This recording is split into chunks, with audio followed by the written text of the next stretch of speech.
बातमी आता आंतरराष्ट्रीय आहे। जो बायडन यांची अमेरिकन राष्ट्राध्यक्ष पदाच्या शर्यतीतून माघार आहे। भारतीय वंशाच्या कमला हॅरिस यांच्या उमेदवारीला यावेळेस जो बायडन यांनी पाठिंबा दिला आहे। जो बायडन यांनी अमेरिकन राष्ट्राध्यक्ष पदाच्या शर्यतीतून माघार घेतली आहे। तर भारतीय वंशाच्या कमला हॅरिस यांच्या उमेदवारीला जो बायडन यांच्याकडून पाठिंबा देण्यात आलाय। जो बायडन यांची अमेरिकन राष्ट्राध्यक्ष पदाच्या शर्यतीतून त्यामुळे माघार पाहायला मिळते। जो बायडन यांची राष्ट्राध्यक्ष पदाच्या निवडणुकीतून माघार आहे। या संदर्भात आपण अधिक माहिती जाणून घेऊयात। आंतरराष्ट्रीय विषयाचे अभ्यासक शैलेंद्र देवळानकरजी आपल्यासोबत आहेत। शैलेंद्रजी, तुमचं एनडीटीव्ही मराठीमध्ये सर्वप्रथम स्वागत आहे। आता डोनाल्ड ट्रम्प विरुद्ध कमला हॅरिस अशी लढत असेल, तुम्ही या लढतीकडे कसं पाहता? नाही, मला असं वाटतं की अजून डोनाल्ड ट्रम्प विरुद्ध कमला हॅरिस असं आपल्याला म्हणता नाही येणार। याचं कारण असं आहे की डेमोक्रॅटिक पक्षाचं जे नॅशनल कन्व्हेन्शन आहे, हे नॅशनल कन्व्हेन्शन पुढच्या आठवड्यामध्ये होणार आहे आणि त्यावेळेला डेमोक्रॅटिक पक्षाचा या निवडणुकीमध्ये, राष्ट्राध्यक्ष पदाच्या निवडणुकीमध्ये उमेदवार कोण असेल ते प्रामुख्याने ठरलं जाईल। जरी बायडन यांचं समर्थन हे कमला हॅरिसला असलं तरी अजूनही बराक ओबामा असतील, नॅन्सी पेलोसी असतील, यासारखे जे डेमोक्रॅटिक पक्षाचे वरिष्ठ नेते आहेत त्यांचं अजूनही कमला हॅरिस यांना समर्थन नाहीये। त्यामुळे ओपन प्रायमरीज केलं जाईल अशा स्वरूपाची शक्यता आहे। मी आपल्या सगळ्या ऑडियन्ससाठी प्रामुख्याने ही एकूणच अमेरिकन राष्ट्राध्यक्ष पदाची जी निवडणूक आहे ती अगदी सोप्या भाषेमध्ये समजून सांगण्याचा प्रयत्न करतो, पण ही गुंतागुंतीची प्रक्रिया आहे। यामध्ये साधारणतः 3 टप्प्यांमध्ये ही निवडणूक होत असते। यामधला पहिला जो टप्पा असतो त्याला प्रायमरीज असं म्हणतात। अमेरिकन राष्ट्राध्यक्ष हा प्रत्यक्ष निवडला जात नाही, हा अप्रत्यक्षपणे एका निर्वाचन मंडळाकडनं, ज्याला इलेक्टोरल कॉलेज असं म्हणतात, त्याच्याकडनं निवडला जातो। म्हणून प्रथम तर प्रायमरीज मध्ये आपले जे पक्षाचे सदस्य असतात ते सगळे प्रायमरीज मधनं प्रतिनिधी निवडून देतात। त्यानंतर साधारणतः ऑगस्ट महिन्यामध्ये, जुलै ऑगस्ट महिन्यामध्ये नॅशनल कन्व्हेन्शन होतात आणि त्या नॅशनल कन्व्हेन्शन ही सेकंड स्टेप आहे, ज्यामध्ये प्रायमरीज मधून निवडून आलेले जे सदस्य असतात ते आपला पक्षाचा जो राष्ट्राध्यक्ष पदाचा उमेदवार तो निवडतात। जसं मागच्या आठवड्यामध्ये रिपब्लिकन पक्षाचं नॅशनल कन्व्हेन्शन झालं आणि प्रायमरीज मधनं जे निवडून आलेले होते त्यांनी डोनाल्ड ट्रम्प यांचा अध्यक्षपदाचे उमेदवार म्हणून घोषणा केली। तशाच प्रकारचं नॅशनल कन्व्हेन्शन हे डेमोक्रॅटिक पक्षाचं पुढच्या आठवड्यामध्ये आहे। यापूर्वी बायडन यांना समर्थन होतं, मात्र आता परिस्थिती कठीण आहे, कारण या वेळेला पूर्ण डेमोक्रॅटिक पक्षामध्ये फूट पडलेली दिसते। हा डेमोक्रॅटिक पक्षाचा सेटबॅक आहे, तर डोनाल्ड ट्रम्प प्रचंड ताकदीने पुढे आल्यासारखं आपण बघतो। आणि तिसरा टप्पा हा नोव्हेंबर महिन्याच्या पहिल्या आठवड्यामध्ये असतो, ज्या वेळेला अध्यक्षपदासाठी जे निर्वाचन आहे मंडळ आहे, ज्यामध्ये 538 सदस्य आहेत, ते 538 सदस्य राष्ट्राध्यक्ष पदासाठी उमेदवार निवडतात, ज्यामध्ये 270 ज्यांना मतं पडतात त्या पक्षाचा राष्ट्राध्यक्ष जो असतो तो अमेरिकेचा, त्याचा नेता अमेरिकेचा राष्ट्राध्यक्ष बनतो। त्यामुळे सेकंड स्टेपमध्ये डेमोक्रॅटिक पक्षाला एक प्रचंड मोठा सेटबॅक मिळालेला आहे। डोनाल्ड ट्रम्पवरती नुकताच एक जीवघेणा हल्ला झाला होता, त्यातनं त्यांनी ज्या पद्धतीचं करेज दाखवत ते बाहेर आलेले आहेत।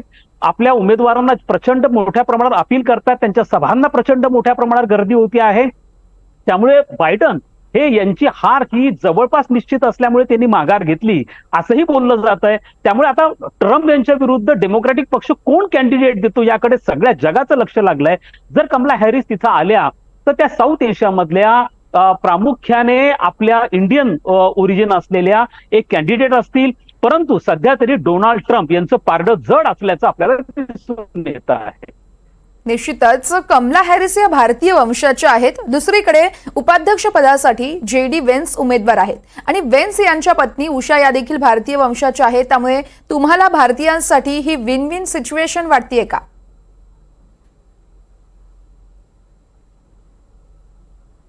मला असं वाटतं की केवळ अमेरिकाच का बरं, आपण असं बघतो की जगातल्या सर्व प्रमुख देशांमध्ये आज जे भारतीय वंशाचे लोक आहेत, NRI ज्यांना आपण असं म्हणतो, यांची भूमिका तिथल्या समाजकारणामध्ये, तिथल्या राजकारणामध्ये, तिथल्या अर्थकारणामध्ये आता मोठ्या प्रमाणावरती वाढायला लागली आहे। म्हणजे जो बायडन यांचं जे मंत्रिमंडळ होतं त्याच्यातले अर्धे मंत्री जे होते ते प्रामुख्याने भारतीय वंशाचे मंत्री होते।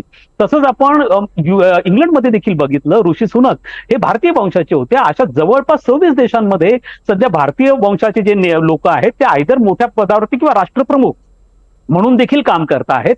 अमेरिकेमध्ये मात्र आपण जाणून घेणं फार गरजेचं आहे की अमेरिकेमध्ये जे इंडियन वोटर्स आहेत किंवा इंडियन्स आहेत हे यांचा जो इन्कम आहे किंवा यांचं ज्या पद्धतीचं कॉन्ट्रीब्युशन आहे अत्यंत मोठं आहे.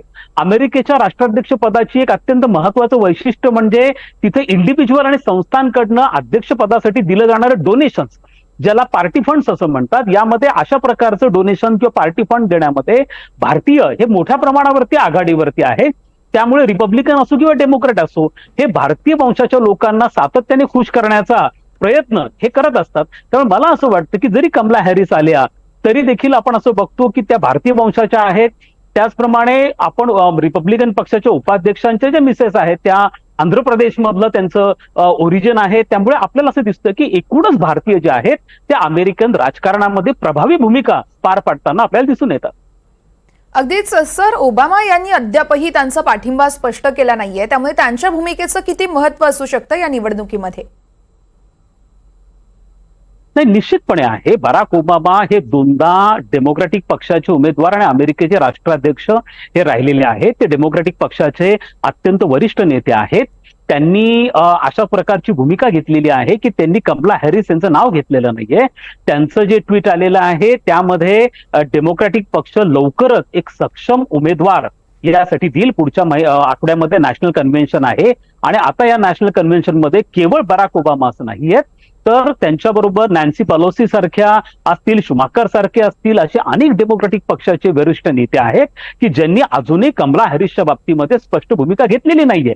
याचं कारण आपण प्रामुख्याने लक्षात घेणं गरजेचं आहे की ज्या पद्धतीने डोनाल्ड ट्रम्प यांना आता अमेरिकन नागरिकांचा मोठ्या प्रमाणावरती रिस्पॉन्स मिळतो आहे, ज्या ताकदीने ते पुढे येत आहेत, आपली मतं स्पष्टपणे मांडता आहेत, त्यामधनं डेमोक्रॅटिक पक्षाचा कडनं ह्या निवडणुकीमध्ये त्यांना सेटबॅक मिळण्याची शक्यता नाकारता येत नाही. आणि बायडन यांनी अचानक माघार का घेतली हाही अत्यंत महत्वाचा पार्ट आहे. पहिल्या प्रेसिडेन्शियल डिबेटमध्ये बायडन यांना ज्या पद्धतीचा त्यांचा अत्यंत पुअर परफॉर्मन्स झालेला होता त्यावरनं त्यांच्यावर कमालीचं प्रेशर होतं की त्यांनी आता यामधनं ड्रॉपआउट व्हावं आणि म्हणून ते ड्रॉपआउट झाले. पण त्याच्यामध्ये डोनाल्ड ट्रम्प यांची वाढती पॉप्युलॅरिटी हे फार महत्वाचं आहे. त्यामुळे डेमोक्रॅटिक पक्षाला विचार करावा लागेल की डोनाल्ड ट्रम्प यांना उत्तम पद्धतीने आव्हान देऊ शकेल आणि अमेरिकन जनतेपुढे एक पर्याय ठेवू शकेल अशा प्रकारचा कॅन्डिडेट द्यावा लागणार आहे त्यांना. त्यामुळे त्या दृष्टिकोनातून निश्चितपणे ते विचार करतील. पण सध्या तरी कमला हॅरिस या पोटेन्शियल कॅन्डिडेट या डेमोक्रॅटिक पक्षाच्या वाटता आहेत. जो बायडन यांनी तरी या निवडणुकीतून माघार घेतलीये, मात्र आता कमला हॅरिस यांची उमेदवारी ट्रम्प यांच्यासाठी किती आव्हानात्मक असू शकते? नाही, मला असं वाटतं की कमला हॅरिसच्या बाबतीमध्ये ह्या पहिल्या महिला उमेदवार नाहीयेत. कारण हिलरी क्लिंटन या अमेरिकेच्या एकूण 250 वर्षाच्या अमेरिकेची लोकशाही आहे ज्यामध्ये हिलरी क्लिंटन ह्या पहिला महिला उमेदवार यापूर्वी होत्या. मात्र कमला हॅरिसच्या बाबतीमध्ये एक आहे की ह्या नॉन व्हाईट उमेदवार आहेत. या दक्षिण आशियाई म्हणजे जे दक्षिण आशियामधले विकसनशील देश आहेत त्यातले त्यांचं ओरिजिन आहे, भारतीय ओरिजिन आहे. त्यामुळे ज्यांना कृष्णवर्णीय शी बऱ्यापैकी त्या रिलेट करणाऱ्या आहेत. त्यामुळे तिथं निश्चितपणे त्यांना जे निर्वासित आहेत त्यांचा पाठिंबा हा मिळू शकतो. मात्र आता अमेरिकेमध्ये परिस्थिती ही बऱ्यापैकी बदललेली आहे आणि अमेरिकेमध्ये जो तिथला कन्झर्वेटिव्ह पार्ट आहे ज्याला काऊ बेल्ट असं म्हणतात, ज्यामधला जो अत्यंत कन्झर्वेटिव्ह असा एक ख्रिश्चन ग्रुप आहे जो स्ट्रॉंगली डोनाल्ड ट्रम्प यांच्या पाठीशी उभा आहे आणि तो रिपब्लिकन पक्षाचा खूप मोठी ऍसेट आहे. यापूर्वी देखील जॉर्ज बुश सारख्या जेव्हा रिपब्लिकन पक्षाचे कॅन्डिडेट होते जॉर्ज बुश ज्युनियर, त्यांनी देखील अशाच पद्धतीने ह्याच काऊ बेल्टच्या सगळ्या कन्झर्वेटिव्ह लोकांना आव्हान करून ते निवडणुकीमध्ये निवडून आलेले होते. डोनाल्ड ट्रम्प त्याच पद्धतीने पुढे जात आहेत, त्यांची ओपिनियन अत्यंत स्ट्रॉंग आहेत. जरी कमला हॅरिस या डेमोक्रॅटिक पक्षाकडनं नॉमिनेट झाल्या तरी देखील सध्या तरी मला पारडं डोनाल्ड ट्रम्प यांचं जड वाटतं आहे. निश्चितच शैलेंद्रजी, अत्यंत सोप्या पद्धतीत तुम्ही हे संपूर्ण विश्लेषण केलं आहे. अमेरिकेत अजून काय काय घडामोडी घडतात हे पाहणं देखील तितकंच महत्त्वाचं असणार आहे. तुर्तास धन्यवाद, तुम्ही संपूर्ण विश्लेषण केलं त्यासाठी. धन्यवाद.